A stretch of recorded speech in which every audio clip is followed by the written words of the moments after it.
Los barcos del infierno. Porque ustedes lo eligieron. Hoy les traigo otro perturbador tema de la Segunda Guerra Mundial. Si no te has suscrito al canal, estás a un solo clic de hacerlo. Publico contenido varias veces por semana. Ahora, a lo que venimos. Los prisioneros de guerra aliados los llamaban barcos del infierno. Los buques mercantes requisados que la marina japonesa sobrecargó con prisioneros de guerra que fueron reubicados en las islas de origen japonés o en cualquier otro lugar del imperio. Las bodegas eran mazmorras flotantes donde a los reclusos se les negaba aire, espacio, luz, instalaciones sanitarias, comida y agua adecuadas, especialmente agua. La sed y el calor se cobraron muchas vidas al final, al igual que las ejecuciones sumarias y las palizas. Sin embargo, la gran mayoría de las muertes se produjo como resultado del llamado fuego amigo de los buques, submarinos y aviones de la Armada estadounidense y aliada. En su estudio exhaustivo de las fuentes, el historiador Gregory Mignot muestra que al final de la guerra, 134 barcos del infierno japoneses se habían embarcado juntos en más de 156 viajes que transportaron a unos 126,000 prisioneros de guerra aliados. Aproximadamente 1,500 muertes de prisioneros de guerra resultaron de las condiciones en las bodegas y la violencia a bordo de los barcos del infierno, mientras que más de 19,000 muertes se produjeron como consecuencia de los ataques aliados. La Marina de los Estados Unidos llevó a cabo la mayoría de estos ataques, pero con la ayuda de los servicios de inteligencia aliados y las patrullas del lejano oriente de la Royal Navy. El 18 de septiembre de 1944, por ejemplo, un submarino británico torpedió y hundió el barco del infierno japonés Junjo Maru. Casi 6,000 personas murieron.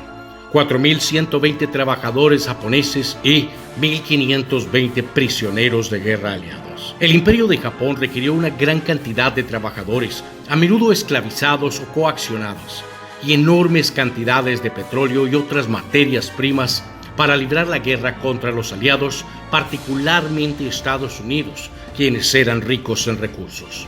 Por lo tanto, los barcos del infierno japoneses se convirtieron en parte integral del esfuerzo masivo para mantener la máquina de guerra en funcionamiento. Surcaron las aguas con los cargamentos necesarios que los japoneses extrajeron de las poblaciones sometidas en áreas ocupadas. A medida que las fuerzas japonesas recogieron más y más prisioneros de guerra aliados entre el 42 y el 44, los buques cargados de carga se duplicaron como transportes de prisioneros, oscureciendo cualquier última distinción entre los barcos que deberían ser atacados y los barcos que deberían salvarse. En el proceso de hundimiento de estos buques, la Armada de los Estados Unidos y los aliados ahogaron efectivamente a muchos de sus propios hombres que quedaron atrapados y ocultos en las bodegas.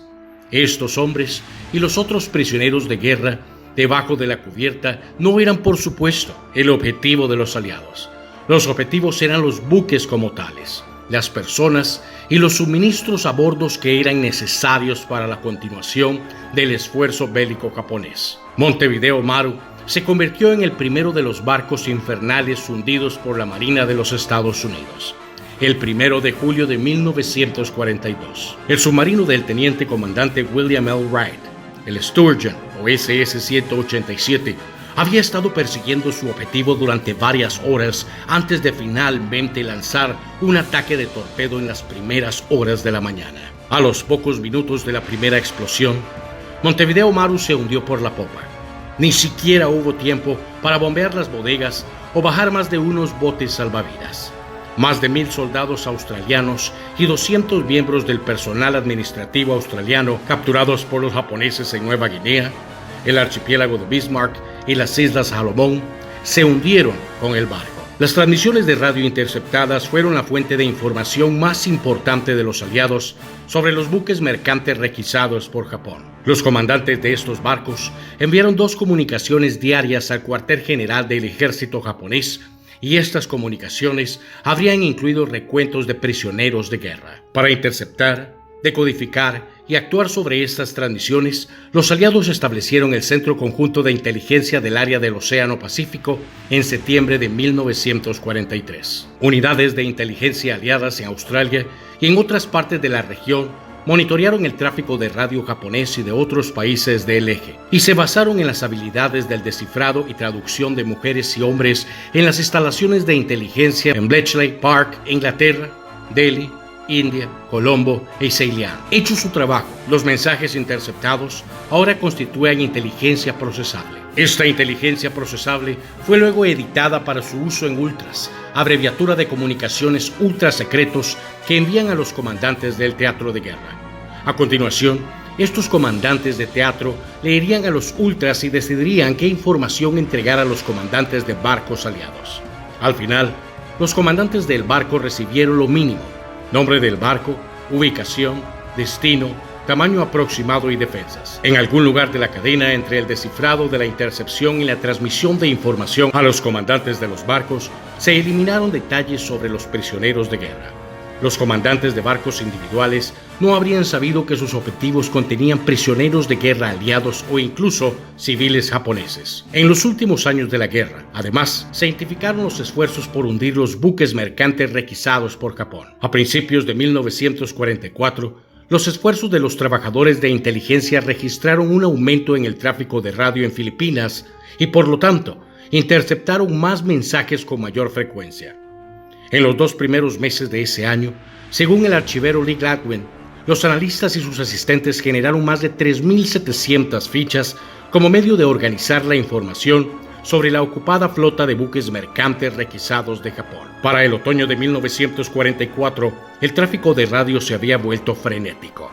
La batalla del Golfo de Leyte, que marcó el inicio de la reconquista estadounidense de Filipinas, llevó a los japoneses a trasladar recursos y personas, incluidos prisioneros de guerra, a las islas de origen japonesas. Hacia finales de 1944, cuando los estadounidenses tomaron más y más territorio en Filipinas, efectivamente eliminaron a decenas de miles de prisioneros de guerra aliados. En la loca carrera por evacuar, los japoneses sobrecargaron masivamente sus buques mercantes requisados con suministros y personas. Las condiciones se deterioraron rápidamente. Los civiles y el personal militar abarrotaron las superestructuras y cubiertas superiores de los buques. Los prisioneros de guerra aliados languidecían en la miseria abyecta abajo. A toda prisa, los buques mercantes requisados se dirigieron hacia el norte, tratando de dejar atrás a la Armada de los Estados Unidos. Pero los oficiales de la Armada, armados con la inteligencia más reciente, tenían la ventaja decisiva. Los barcos del infierno en particular, que estaban mal defendidos y muy cargados, sucumbieron en gran número. Quizás el hundimiento mejor documentado desde la perspectiva de las víctimas estadounidenses sea el Oryokumaru, que partió de Manila en las Filipinas ocupadas por los japoneses el 13 de diciembre de 1944. El hundimiento de Oryokumaru es excepcional, no por la experiencia de sus prisioneros fue única en sí misma, pero porque su experiencia está también documentada en los testimonios recogidos de los supervivientes después de la guerra. Oryokumaru había sido construido como un transatlántico de lujo justo antes de la guerra, pero fue requisado para su nuevo propósito poco después. Ahora, en las bodegas, al menos 1.600 prisioneros de guerra aliados esperaban la salida. Las condiciones eran deplorables. El teniente coronel O.O. Wilson, en la bodega de popa, explicó más tarde cómo tantos cientos de hombres ocupaban tan poco espacio. El hundimiento del Oryokumaru fue el resultado de transmisiones de radio japonesas interceptadas que habrían revelado alguna información sobre los prisioneros de guerra a bordo. No está claro si esa información llegó a los comandantes. En cualquier caso, no hay pruebas que sugieran que los comandantes en el mar tuvieran conocimiento de presencia de prisioneros de guerra en los barcos japoneses. El tema de la culpabilidad es complicado e inquietante. Hasta ahora, ningún historiador lo ha abordado directamente. Gregory Mignot, quien ha hecho más que nadie para descubrir y dar sentido a la historia de los barcos del infierno, ofrece una explicación muy seria. La guerra es el infierno y el infierno es relativo. Las ultras fatales fueron enviadas. El eje y los aliados murieron juntos. Esta fue la historia de los barcos del infierno. Imagina estar en esas condiciones deplorables. donde literalmente morías de hambre o deshidratación. La peste era insoportable, una de las muertes más dolorosas que existen. Y encima de eso, el estrés de escuchar una batalla en el exterior del barco, donde explotan bombas y torpedos esperando a que te toque el turno. Si te gustó el video, ayúdame con un like y compártelo. Si quieres salir en mi próximo video, envíame tu foto a mi página de Facebook, Pablo González. Buenos días, buenas tardes o buenas noches, donde quiera que estés. Y como siempre, hasta la próxima y saludos aquí desde Costa Rica. Pura vida, mis hermanos.